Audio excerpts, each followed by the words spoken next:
Hi, it's Arjun recording live from St. Andrews, Scotland, the home of golf. And behind me, the famed 18th hole on the old course, absolute hallowed ground. I wanted to use this occasion, the 50th episode of Super-Spiked Videopods, to provide some of the key lessons learned and takeaways from the first 49 videos that we've shot, as well as 90 written posts and nearly 3 years of content that we've produced at Super-Spiked. But first, why am I here?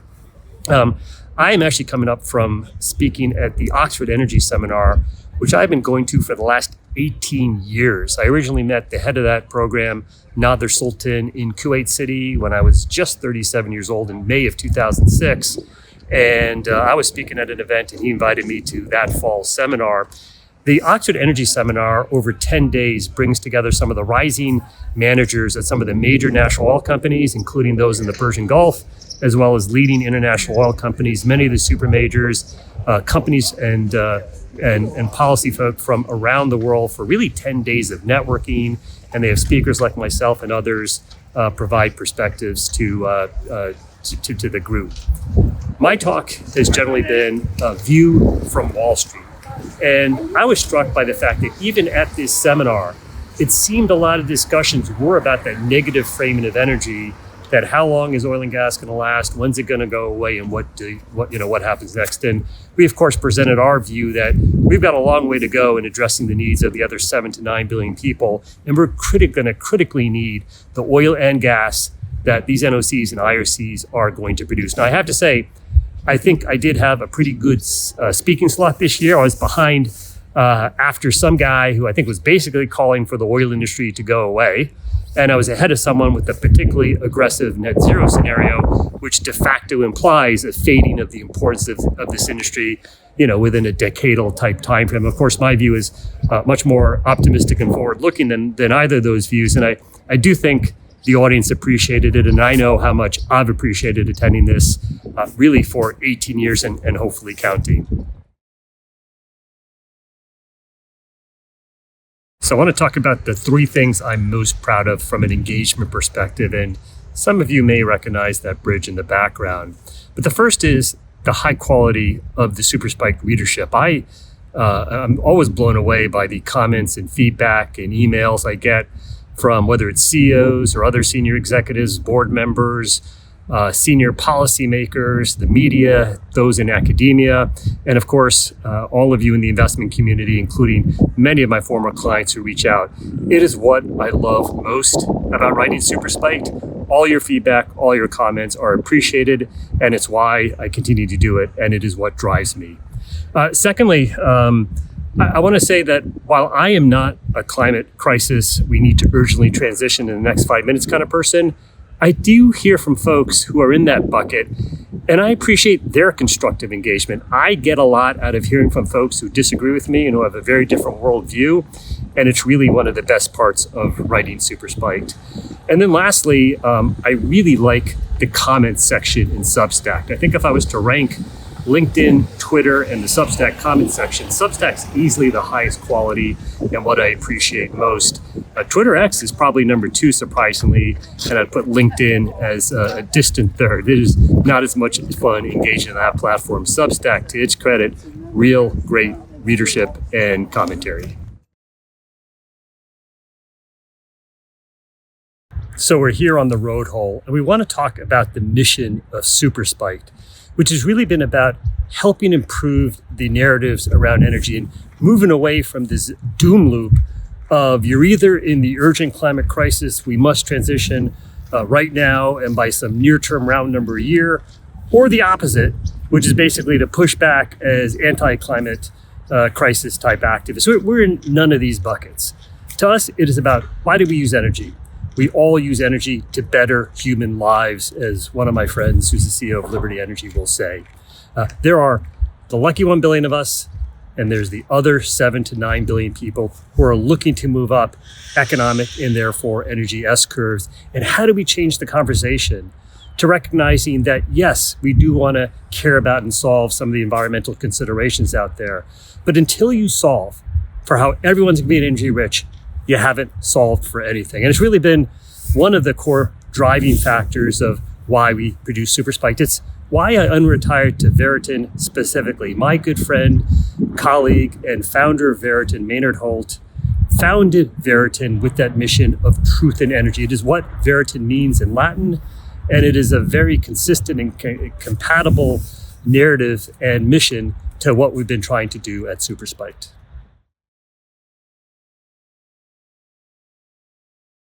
So what have I learned from nearly 50 video pods, 90 written posts, and almost 3 years of producing SuperSpiked? I think the first is there is still a lot to learn about the energy sector. It is an awesome global business. There are always new plays, new technologies, new regions, new companies to learn about. And I've been blessed to be involved in this sector for almost 33 years and counting. I will say the power sector in particular is one that I've historically not spent as much time on, but it's clearly become one of those key sectors that is going to drive the future. It's one of those areas that I think bridges that gap between those in the energy transition and urgent climate crisis crowd and those that recognize everyone on Earth deserves to be energy rich. Whether you think we need to electrify everything, or whether you're simply focused on how you get everyone up that economic and energy S-curve, they're all going to need power. We know that power needs are growing, and I think that is an area of really interesting focus and something we'll be spending more time on going forward. I'd say as a Wall Street person, I did not spend a lot of time historically, or certainly not when I was at Goldman Sachs, thinking about policy and its impact on energy markets, supply and demand.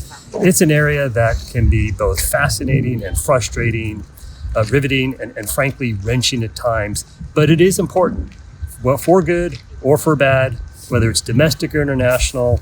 And I am fortunate through a couple affiliations, ClearPath and Columbia, that I've really got an opportunity to better understand policy markets, and certainly something we spend a lot of time thinking about.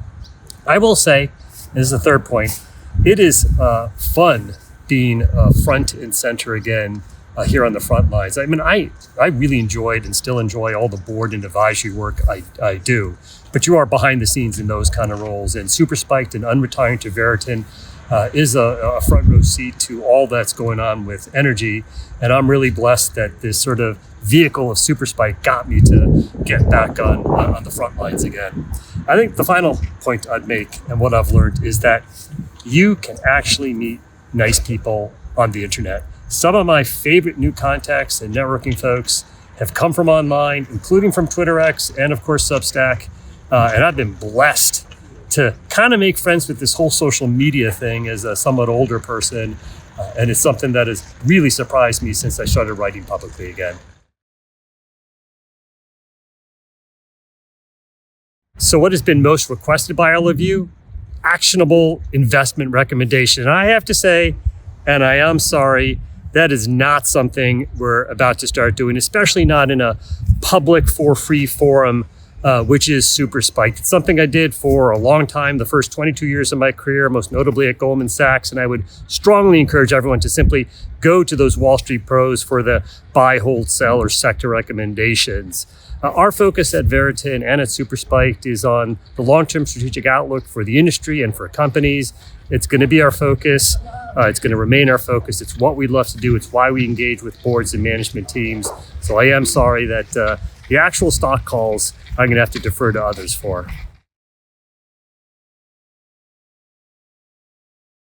Just some final thoughts here. When we started SuperSpiked nearly 3 years ago, energy was just over 2% of the S&P 500. And of course, in the subsequent year and a half, it got to as high as a 5% weighting, sort of at the height of Russia-Ukraine in that mid to October, fall 2022 type period. We've given up about half of those gains. We're now a little around plus or minus 3.5% of the S&P. And I think one of the questions is, we've had now year and a half, 2 years of flatlining. What gets the sector going again? Do you still have an optimistic perspective looking out longer term? And I will say there is nothing that has changed about our long-term favorable outlook for this sector. And especially if we look out over the remainder of this decade, keep in mind energy cycles are long-term in nature, 10 to 15 years up, 10 to 15 years down. We're barely 3 years into this new cycle. And I think by the time we get to the end of this decade, you can expect the energy stocks in the S&P 500 to get back to around a double-digit weighting. There's still a lot of moves to be made for individual companies, whether that's M&A, organic growth, looking at new opportunities, consolidation for cost cutting, whatever the opportunity is, and of course, shareholder distributions. All of that, I think, is going to drive the sector ultimately to a much better weighting. I think you all know our view that there isn't a decade, and certainly not a year, where anyone can project today when peak oil or gas demand, for that matter, is going to be. There is still the other 7 billion, soon to be 9 billion people on Earth. Everyone deserves to be energy rich. And in becoming so, they're going to need energy providers, including many of the companies that we focus on today. Now, I will acknowledge that the area that's most easy to see sort of be optimistic about and see upside today is in the power sector. I think you can see that clearly in the merchant power generation stocks. In many respects, I think they're a leading indicator that when markets see a clear growth inflection and a clear recognition that there is probably insufficient power generation supply being had today, you see the re-rating in companies so exposed. It may take a bit longer on both the oil and natural gas side, given some of the issues we've talked about in China, and other transition away from that being the core driver to other markets could take a little bit of time. But we know that we probably can't count on U.S. shale to be 90% of global supply growth over the next decade. We're going to need new sources to be found and developed. I think there's should be a lot of optimism about global gas growth, and all of these things, if you can generate returns, if you can have good shareholder distributions, will bode very well for the sector. I will say that I'm always an optimist on developing market growth. We've got 7, soon to be 9 billion people in the rest of the world that it is their destiny to be energy rich. It's why it's a big motivating factor for writing Super-Spiked, changing the energy narrative from one that is on a singular environmental narrative about CO2 to recognizing until you solve for everyone being energy rich, you haven't solved for anything. And with that, thank you all for tuning in to now 50 episodes of Super-Spiked, 90 written posts, nearly 3 years, and I'll be back next week with most likely a written post. Take care.